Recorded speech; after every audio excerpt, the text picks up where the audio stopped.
You will never make it. What's wrong with you? I just told you that. Pay attention. What goes through your head?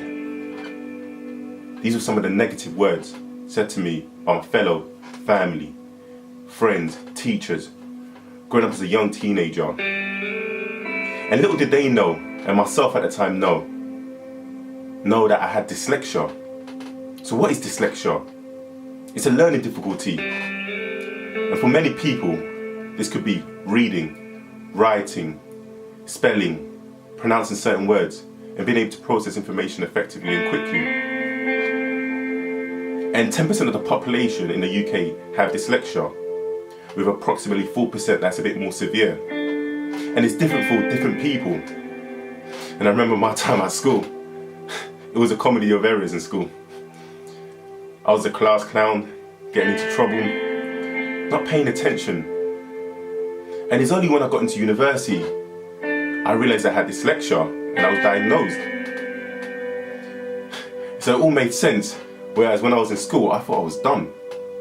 So that could have dampened my confidence, my self-esteem.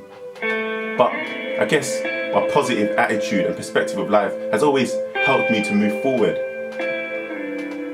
Because I remember at university, when it was time to apply for a placement year, I said I was going to apply for Morgan Stanley, which is one of the biggest investment banks in the world. And people laughed at me and said, Dennis, you're wasting your time. And if I had listened to the negative voices, I wouldn't be here where I am today. I've now managed to work for some of the biggest investment banks around the world. And I tell you that story because it doesn't matter where you come from, or your circumstances, or your difficulties, that will determine where you can go. And I know it ain't easy, especially my fellow dyslexic people, and people that are struggling with other learning difficulties, or have ADHD, dyspraxia. Things are difficult.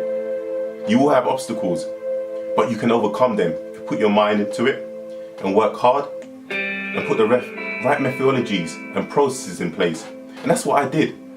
I learned to work smarter, because one thing that will always be the same for any person in the world is time. It's what you do with your time that will make the difference. So I set out on a mission to find the best productivity tools to help manage my dyslexia symptoms. And it's helped me along the way, at work, in my lectures.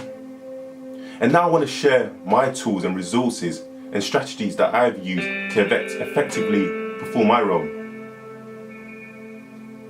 Remember, you can do it, and I'm really keen to get employers to create an environment where dyslexia people feel comfortable to share their difficulties so they can get the necessary support they need in order for them to perform their role effectively.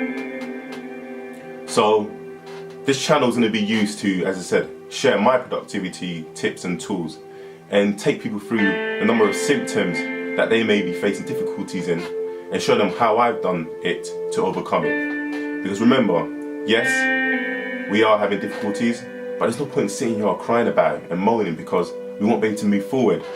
So let's come together, let's help each other so that we can all be successful. Because we may be different, but remember, you can use your difference to make a difference. Take care, and remember to work smarter.